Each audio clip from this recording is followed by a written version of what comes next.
Hello student, स्वागत है आपका। हम लोग केमिकल बॉन्डिंग पढ़ रहे थे। केमिकल बॉन्डिंग में अभी तक हम लोगों ने पढ़ा lattice energy, born however cycle. आज हम लोग पढ़ेंगे सोल्वेशन एनर्जी या हाइड्रेशन एनर्जी। तो हाइड्रेशन एनर्जी को समझने के लिए सबसे पहले हम लोग एक दो टर्म समझते हैं क्या है। तो सबसे पहला पोलर सॉल्वेंट के बारे में जानो। पोलर सॉल्वेंट, सॉल्वेंट का मतलब तो समझ ही रहा है तुम लोग। पोलर सॉल्वेंट वैसे सॉल्वेंट को कहते हैं जिसका डाइपोल मोमेंट जीरो नहीं हो, not equal to zero, means mu is not equal to zero. अब डाइपोल मोमेंट तो हम लोग अभी पढ़े नहीं, केमिकल बॉन्डिंग में ही पढ़ना है। तो आगे जाकर हम लोग डाइपोल मोमेंट समझेंगे तो हम लोग पूरी तरीके से समझ पाएंगे कि डाइपोल मोमेंट कब जीरो होता है और कब जीरो नहीं होता है। तो हमारे पास पोलर सॉल्वेंट का एग्जाम्पल लें तो H2O है। सबसे ज्यादा आसानी से मिलने वाला सॉल्वेंट H2O है। NH3 है। पोलर सॉल्वेंट इसलिए नाम है क्योंकि इसमें प्लस और माइनस दो पोल है। जैसे H2O में बात करें तो OH, यहां पर क्या है, two delta minus, delta plus, delta plus. उसी प्रकार NH3 में। अब कुछ बच्चा कंफ्यूज कर जाता है कि सर BF3 में भी तो पोल है। अगर BF3 का स्ट्रक्चर बनाओ तो इस तरीके से बनता है।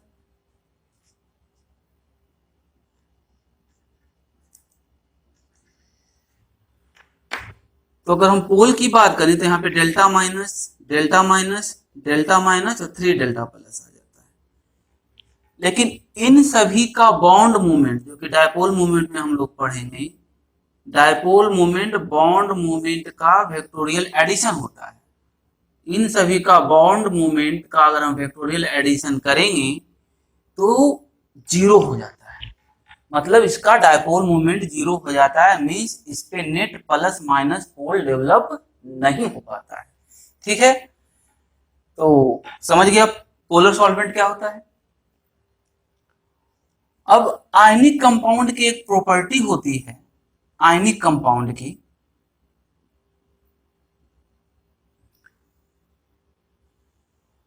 आयनिक कंपाउंड पोलर नेचर का होता है। पोलर नेचर, पोलर नेचर मतलब जिसके पास पोल होगा प्लस माइनस। और हम लोगों को पता है कि भाई और हम लोगों को पता है कि आयनिक कंपाउंड केटायन और एनायन से बना हुआ है। केटायन और एनायन का मतलब क्या है, एक प्लस है और एक माइनस है, पोल है। मीन्स आयनिक कंपाउंड का नेचर पोलर होता है। और पोलर सॉल्वेंट हम उसे कहते हैं जिसका डायपोल मोमेंट जीरो नहीं हो। डायपोल मोमेंट के बारे में हम लोग डिटेल में आगे पढ़ेंगे। फिलहाल इतना मान लो कि H2O का डायपोल मोमेंट जीरो नहीं होता है, Na3 का डायपोल मोमेंट जीरो नहीं होता है, BF3 का डायपोल मोमेंट जीरो हो जाता है। इसलिए ये पोलर सॉल्वेंट नहीं है। कंफ्यूज नहीं करना कि इस पे भी पोल डेवलप हो रहा है। इन सभी का वेक्टर एडिशन जीरो हो जाता है, लेकिन इन दोनों का डायपोल मोमेंट जीरो नहीं होता है, इसलिए ये पोलर सॉल्वेंट है। इसका मतलब एक के पास, इसके पास प्लस और माइनस पोल है।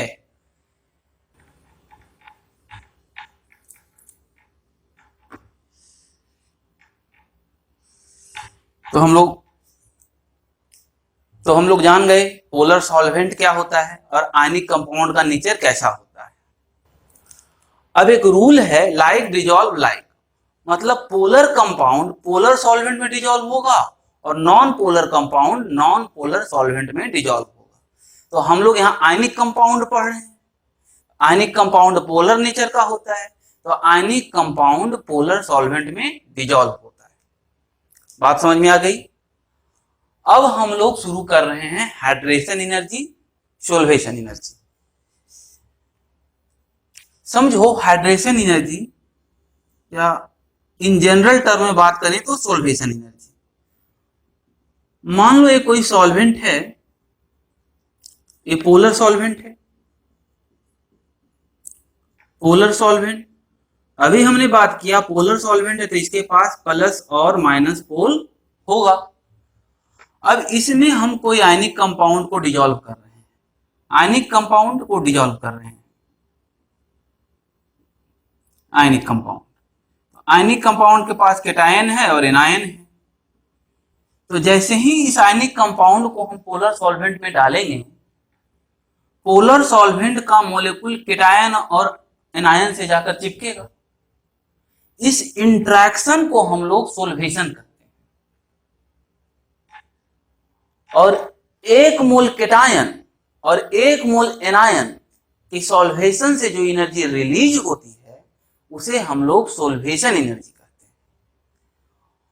और अगर हम लोग पोलर सॉल्वेंट के जगह पे वाटर ले लिए, H2O स्पेसिफिक कर दिए, पोलर सॉल्वेंट को वाटर ले लिए, उस केस में उस एनर्जी को हम लोग हाइड्रेशन एनर्जी कहते हैं। मतलब कि इन जनरल पोलर सॉल्वेंट की बात करें तो सोल्वेशन एनर्जी टर्म दिया जा रहा है नाम, और सिर्फ वाटर सॉल्वेंट की बात करें, सिर्फ और सिर्फ वाटर की बात करें तो हम लोग उस केस में जो एनर्जी रिलीज हो रही है उसे हम लोग हाइड्रेशन एनर्जी कह रहे हैं। डेफिनेशन लिखो, उससे ज्यादा अच्छा तरीके से समझोगे। When an ionic compound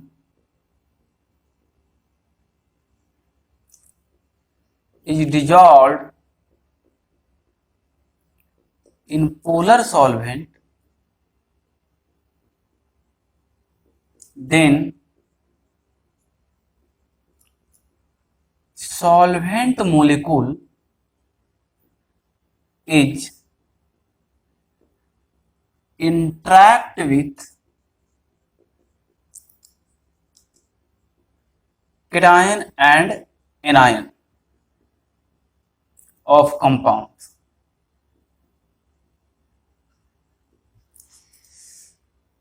This interaction is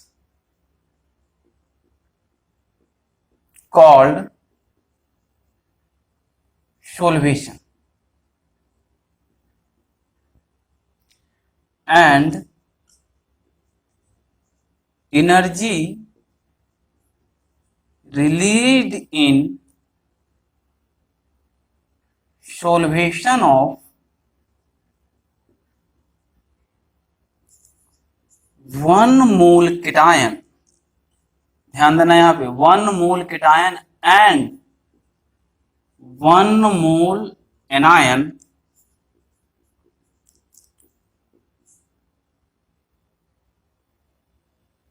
is called solvation energy.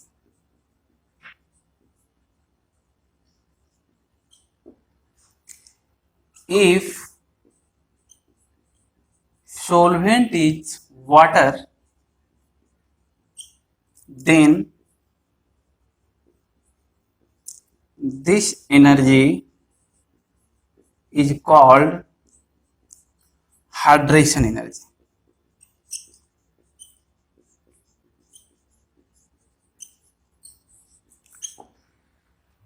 तो देखो क्या लिखा गया है, When an ionic compound is dissolved in polar solvent, क्या हुआ, आयनिक कंपाउंड को पोलर सॉल्वेंट में डिसॉल्व किया गया, then solvent molecule is interact with cation and anion, solvent का मॉलिक्यूल cation और anion से इंटरेक्ट करेगा, this interaction is called solvation, मतलब cation और anion को सॉल्वेंट मॉलिक्यूल घेरेगा, इंटरेक्शन करेगा, उसे हम लोग सॉल्वेशन कहते हैं।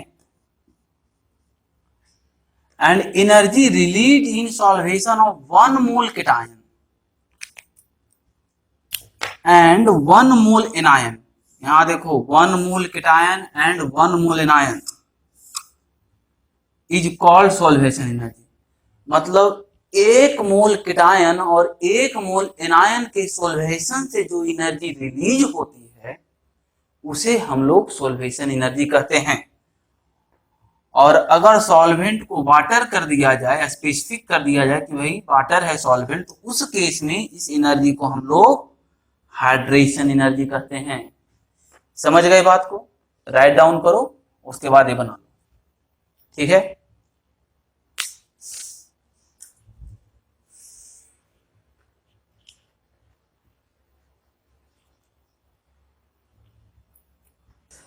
अब हम लोग एक एग्जांपल से समझते हैं कि आयनिक कंपाउंड को सॉल्वेंट में डाला जाता है तो कौन कौन सी एनर्जी एक्ट में आती है। देखो, मान लो हम NaCl को वाटर में डालें तो NaCl के पास अपनी लैटिस एनर्जी है। अरे NaCl आपस में फोर्स ऑफ अट्रैक्शन से बाइंड है तो इसकी अपनी लैटिस एनर्जी है। हम लोग लैटिस एनर्जी में बात किए हैं इन सब चीजों का। तो सबसे पहले NaCl Na प्लस गैसियस में टूटा और Cl माइनस गैसियस में टूटा, मतलब लैटिस एनर्जी यहां पर हमें देनी पड़ी। उसके बाद हाइड्रेशन एनर्जी रिलीज हुई और NaCl एक्वस में तब्दील हो गया। उसके बाद हाइड्रेशन एनर्जी रिलीज हुई और NaCl वाटर में सोलेबल हो गया, Na प्लस एक्वस हो गया और Cl माइनस एक्वस हो गया।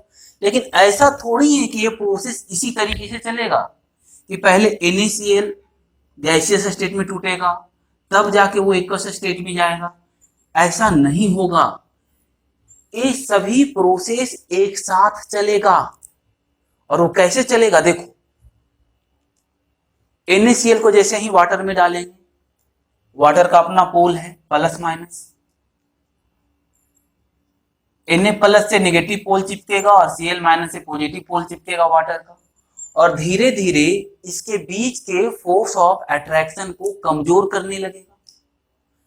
और जैसे जैसे वाटर मॉलिक्यूल चिपकते जाएगा वैसे वैसे एनर्जी रिलीज होते जाएगी। उस एनर्जी को हम लोग हाइड्रेशन एनर्जी बोलेंगे।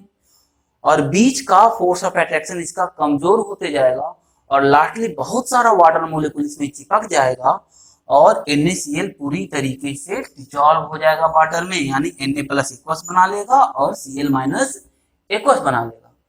तो ये सारा प्रोसेस एक साथ होगा, हम लोग नेकेड आई से नहीं देख सकते हैं। हम लोग इसे समझने के लिए बस ये लिखे हैं कि NaCl में पहले लैटिस एनर्जी अब्जॉर्ब होगी यानी गैसियस स्टेट में जाएगा, फिर हाइड्रोजन एनर्जी रिलीज होगी। लेकिन ये सभी प्रोसेस एक साथ हो रहा है, हम लोग इसे नहीं देख पाएंगे। मतलब क्या हुआ, लैटिस एनर्जी अब्जॉर्ब हुई और हाइड्रेशन एनर्जी रिलीज हुई और तब जाके NaCl पूरी तरीके से वाटर में सोलेबल हो गया। बात समझ में आया कैसे सोलेबल होता है? तो यहाँ पर दो एनर्जी इन्वॉल्व हुई है, लैटिस एनर्जी अब्जॉर्ब हुआ है और हाइड्रेशन एनर्जी रिलीज हुआ है। तो सोल्युबिलिटी का कंडीशन होता है, क्या हो जाएगा, condition of solubility. Condition of solubility की बात करें हम लोग तो वही कंपाउंड वाटर में सोलेबल होगा जिसमें हाइड्रेशन एनर्जी ज्यादा रिलीज होगा लैटिस एनर्जी से। अरे मान लो NaCl का lattice energy 500 kilo joule per mole है। अगर hydration energy 500 kilo joule per मोल से कम होता तब NaCl सोलेबल नहीं होता इसमें, क्योंकि उतनी एनर्जी उसे मिल ही नहीं पाती कि ये लैटिस ब्रेक हो सके। NaCl वाटर में इसलिए सोलेबल हुआ क्योंकि हाइड्रेशन एनर्जी लैटिस एनर्जी से ज्यादा हुआ है। मतलब कि कंडीशन ऑफ सोल्युबिलिटी की बात करें तो कोई भी आयनिक कंपाउंड पोलर सॉल्वेंट में उस स्थिति में सोलेबल होगा जब हाइड्रेशन एनर्जी लैटिस एनर्जी से ज्यादा हो जाएगा, इस केस में सोलेबल हो जाएगा। ये हमारा कंडीशन ऑफ सोल्युबिलिटी होगा।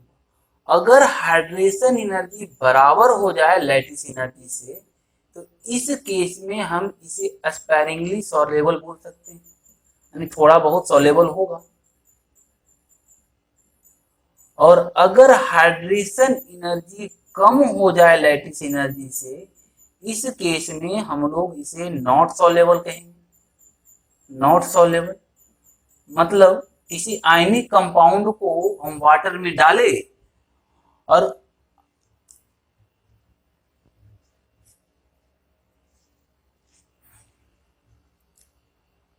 नॉट सोलेबल मतलब किसी आयनिक कंपाउंड को हम वाटर में डाले तो लैटिस एनर्जी को हाइड्रेशन एनर्जी ओवरकम नहीं कर सका, हाइड्रेशन एनर्जी उतना नहीं हो सका कि कंपाउंड ब्रेक हो। बात समझ में आया? तो ये बहुत इंपॉर्टेंट है कंडीशन ऑफ सोल्युबिलिटी, इसे ध्यान देना कि हाइड्रेशन एनर्जी जब लैटिस एनर्जी से ज्यादा होगा तब कंपाउंड वाटर में सॉल्युबल होगा, जब हाइड्रेशन एनर्जी लैटिस एनर्जी के बराबर होगा उस केस में स्पैरिंगली सॉल्युबल होगा, और जब हाइड्रेशन एनर्जी लैटिस एनर्जी से कम हो जाएगा तो हम लोग सीधे कहेंगे कि कंपाउंड वाटर में सॉल्युबल नहीं होगा। तो मुझे लगता है कि समझ में आया होगा कि हाइड्रेशन एनर्जी क्या है और सॉल्युबिलिटी का क्या कंडीशन है। तो ये बहुत इंपॉर्टेंट है, condition of solubility, note down कर लो।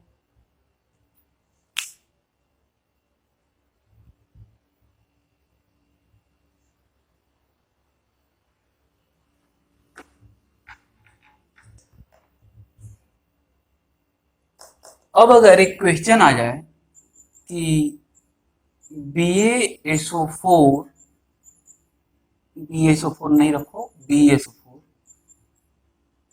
is soluble in water but BaSO4 is not, why? तो एक वर्ड में हम लोग इसका एक्सप्लेनेशन देंगे कि hydration energy is greater than lattice energy in case of BaSO4 but in case of BaSO4 hydration energy is smaller than lattice energy। मतलब BaSO4 के केस में हाइड्रेशन एनर्जी लैटिस एनर्जी से ज्यादा हो गया तो सॉल्युबल हो गया, और BaSO4 के केस में हाइड्रेशन एनर्जी लैटिस एनर्जी से कम है इसलिए सॉल्युबल नहीं है, इसलिए सॉल्युबल नहीं है। तो इस तरीके के क्वेश्चन का हम लोग इस तरीके से आंसर कर सकते हैं।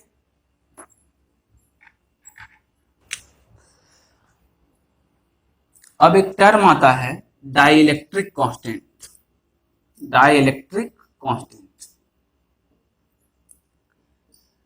डाइइलेक्ट्रिक कांस्टेंट सॉल्वेंट की प्रॉपर्टी है, और डाइइलेक्ट्रिक कांस्टेंट जितना ज्यादा होता है कंपाउंड की सॉल्युबिलिटी उतनी ज्यादा होती है। तो डाइइलेक्ट्रिक कांस्टेंट के बारे में समझो क्या है। इट इज ए प्रॉपर्टी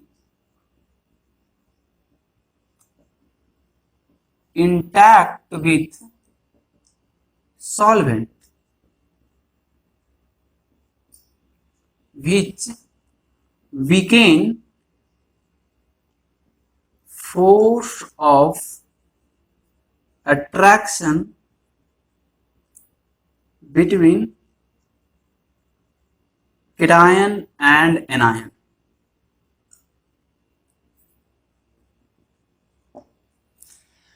मतलब कि डाइइलेक्ट्रिक कांस्टेंट सॉल्वेंट की प्रॉपर्टी है जो आयनिक कंपाउंड के कीटायन और एनायन के बीच के फोर्स ऑफ अट्रैक्शन को कम करता है।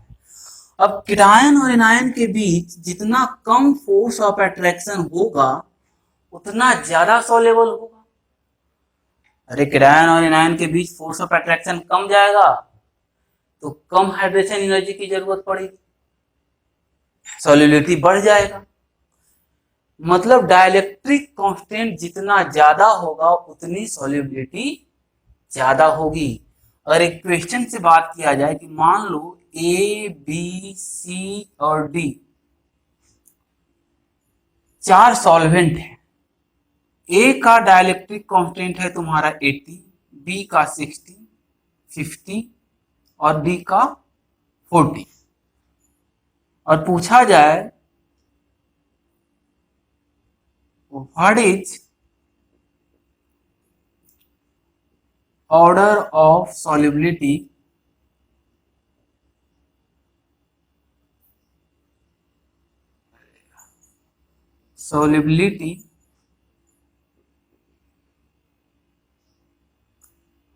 ऑफ NaCl,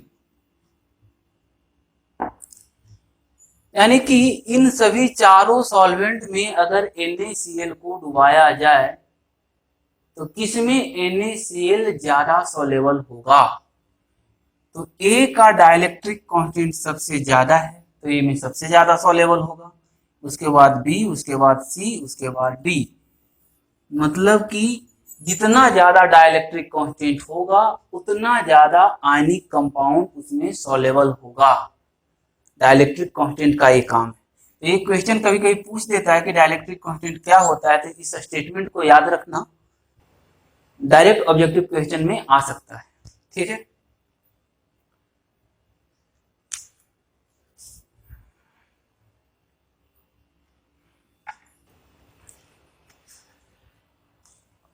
अब हम लोग बात करेंगे फैक्टर अफेक्टिंग हाइड्रेशन एनर्जी। कौन कौन सा फैक्टर हाइड्रेशन एनर्जी को अफेक्ट करता है? Factor affecting hydration energy, hydration energy. First factor लिखो, चार्ज ऑन आयन। आयन पे जितना ज्यादा चार्ज होगा, चार्ज ऑन आयन बढ़ेगा तो हाइड्रेशन एनर्जी बढ़ेगी। ऐसे भी सोचो, आयन पे जितना ज्यादा चार्ज होगा उतना ज्यादा सोल्वेंट का मोलेकुल उससे जाके चिपकना चाहेगा, तो उस केस में चार्ज ऑन आयन जब ज्यादा होगा तो हाइड्रेशन एनर्जी ज्यादा होगी। मतलब hydration energy directly proportional to Z plus और Z minus. Z plus means cation की बात कर रहे हैं हम, और ये एनायन की बात कर रहे हैं। इसे एग्जाम्पल से समझो, जैसे हम लोग एग्जाम्पल ले रहे हैं Na प्लस Mg+2 और एल्यूमिनियम +3। किसका हाइड्रेशन एनर्जी ज्यादा होगा? जब हम इसे वाटर में डालेंगे तो किससे ज्यादा एनर्जी रिलीज होगी? तो यहां देखो, सबसे ज्यादा चार्ज एल्यूमिनियम +3 पे है, तो सबसे ज्यादा हाइड्रेशन एनर्जी एल्यूमिनियम +3 की होगी, उसके बाद मैग्नीशियम +2, उसके बाद Na+2। अगला एग्जांपल लो, फ्लोरीन माइनस, ऑक्सीजन -2 और नाइट्रोजन -3। हाइड्रेशन एनर्जी का ऑर्डर निकालिए। तो सबसे ज्यादा चार्ज नाइट्रोजन पे है -3। इस बात से कोई फर्क नहीं पड़ता है कि चार्ज पॉजिटिव है या निगेटिव है, जिस पे ज्यादा चार्ज होगा उसका हाइड्रेशन ज्यादा होगा। अगला, साइज ऑफ आयन।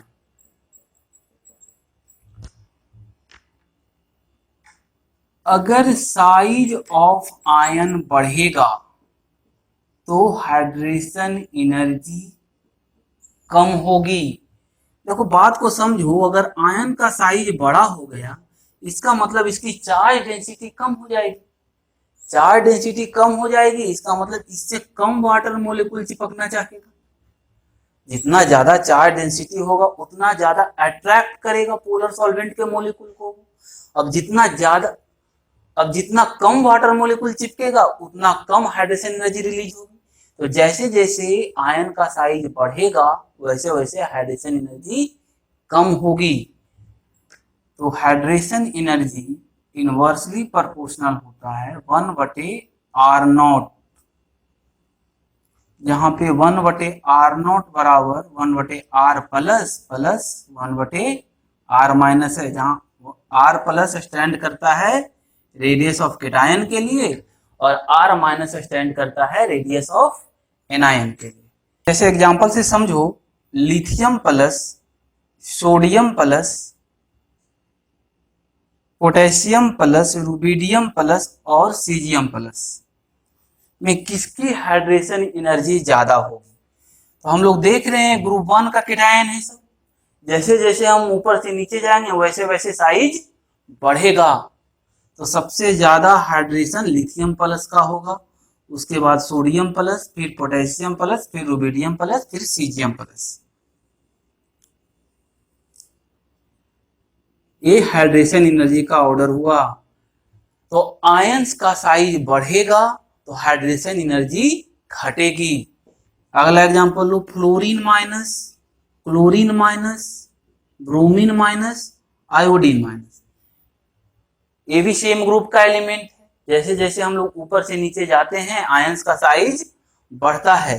तो सबसे छोटा साइज फ्लोरीन माइनस का है, तो सबसे ज्यादा हाइड्रेशन एनर्जी फ्लोरीन माइनस का होगा, फिर क्लोरीन माइनस का, फिर ब्रोमीन माइनस का, फिर आयोडीन माइनस का।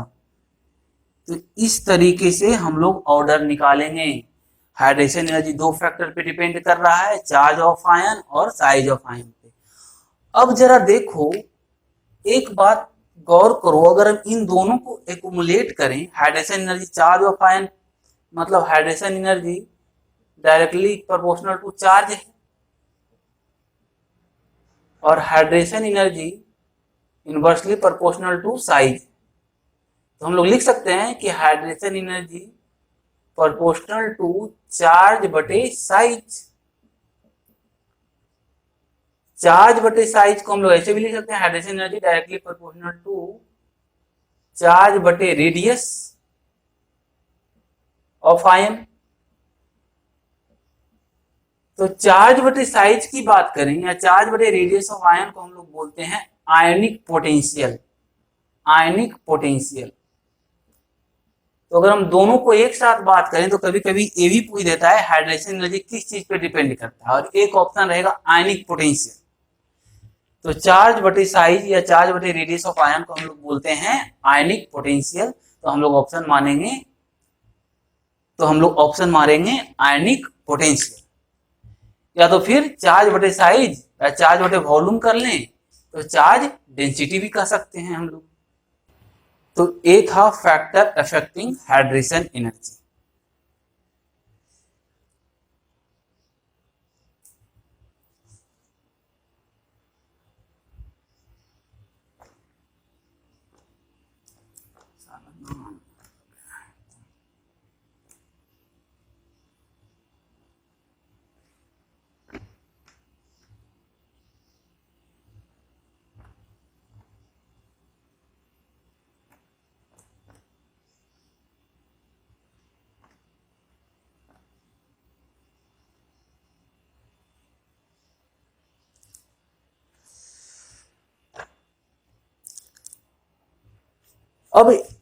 अब एक बात पे गौर करो, हम लोग चर्चा करने जा रहे हैं साइज ऑफ हाइड्रेटेड आयन का।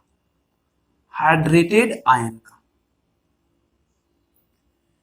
देखो, अगर हम लिथियम प्लस और सोडियम प्लस की बात करते हैं, जब ये दोनों गैसियस स्टेट में है तो लिथियम प्लस छोटा है और सोडियम प्लस बड़ा है।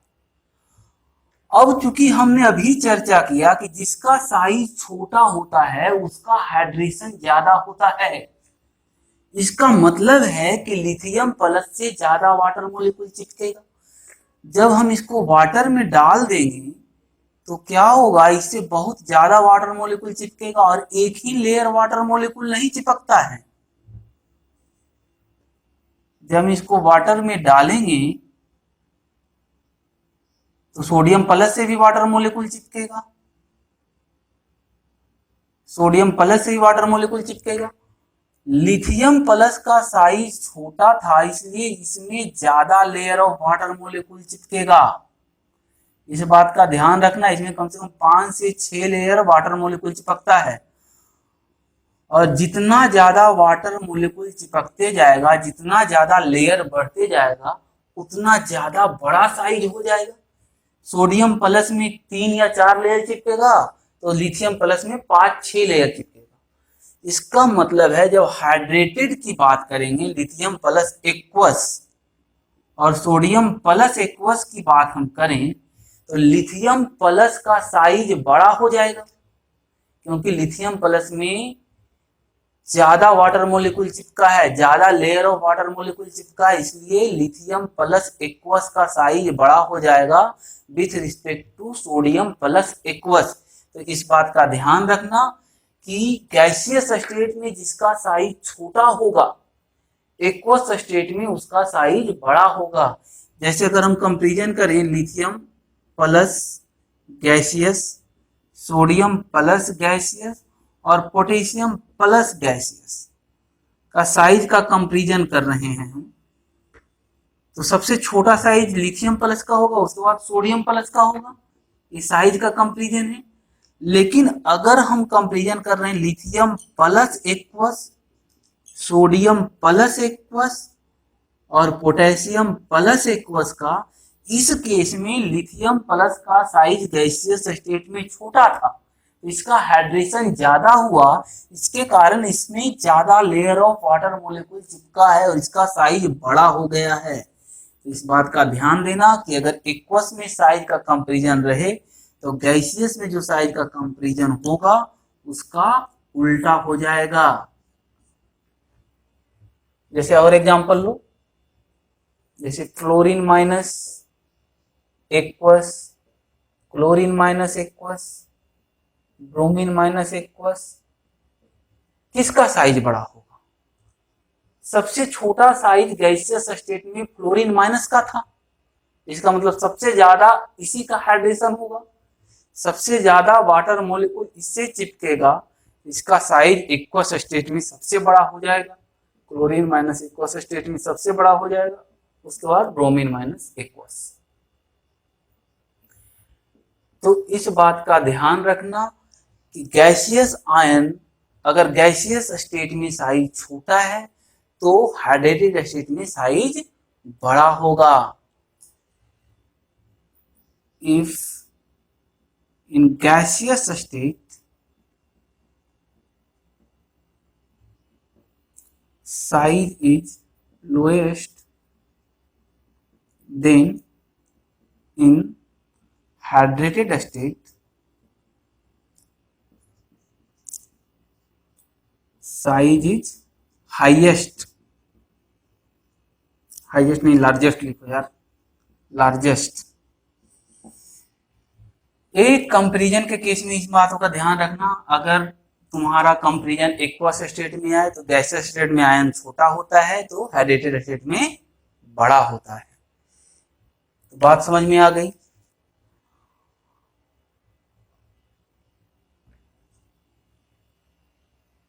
अब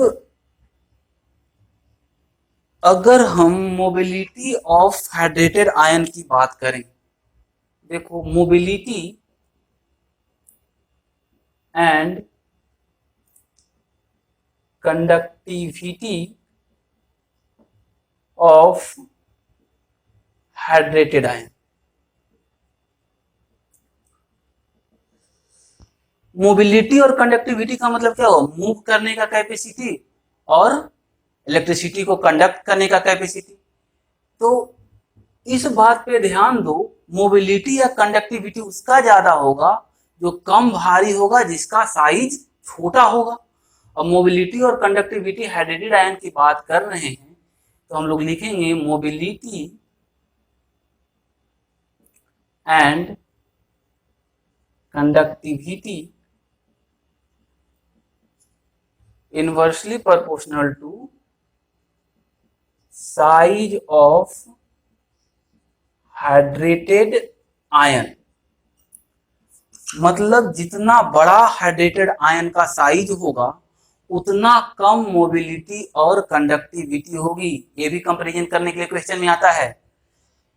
अरे हाइड्रेटेड आयन का साइज बड़ा हो गया, इसका मतलब उससे ज्यादा वाटर मॉलिक्यूल चिपका है, इसका मतलब ज्यादा भारी हो चुका है। अब भारी हो गया तो न तो ज्यादा अच्छा से मूव कर पाएगा, न तो ज्यादा अच्छा से कंडक्ट कर पाएगा। मतलब इस बात को भी ध्यान रखना कि एक्वस स्टेट में आयन की मोबिलिटी और कंडक्टिविटी, हाइड्रेटेड आयन का साइज अगर बड़ा होगा तो मोबिलिटी और कंडक्टिविटी कम जाएगी। मतलब गैसियस आयन में अगर साइज छोटा है तो हाइड्रेटेड आयन में बड़ा हो जाएगा।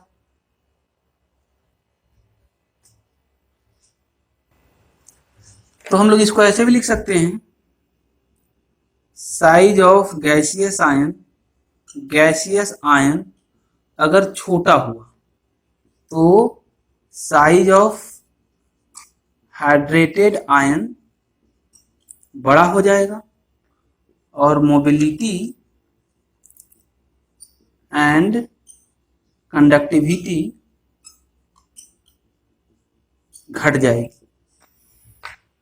तो इस तरीके से अगर क्वेश्चन आ जाए, मान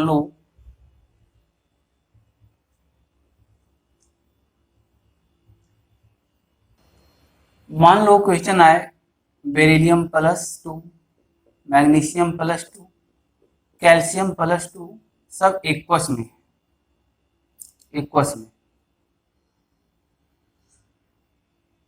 और बोल रहा है मोबिलिटी का ऑर्डर निकालिए या कंडक्टिविटी का मोबिलिटी। तो हम लोग देखेंगे बेरिलियम +2 गैसियस स्टेट में सबसे छोटा है, इसका मतलब बेरिलियम +2 हाइड्रेटेड स्टेट में सबसे बड़ा होगा और जितना बड़ा हाइड्रेटेड स्टेट में होगा उतना कम मोबिलिटी होगी। तो इस तरीके से हम लोग मोबिलिटी और कंडक्टिविटी का ऑर्डर निकालेंगे। एक्वस लगा लो भाई, एक्वस एक्वस एक्वस। तो ये था हाइड्रेशन एनर्जी। हम लोग अगले क्लास में स्टार्ट करेंगे फैजान्स रूल। धन्यवाद।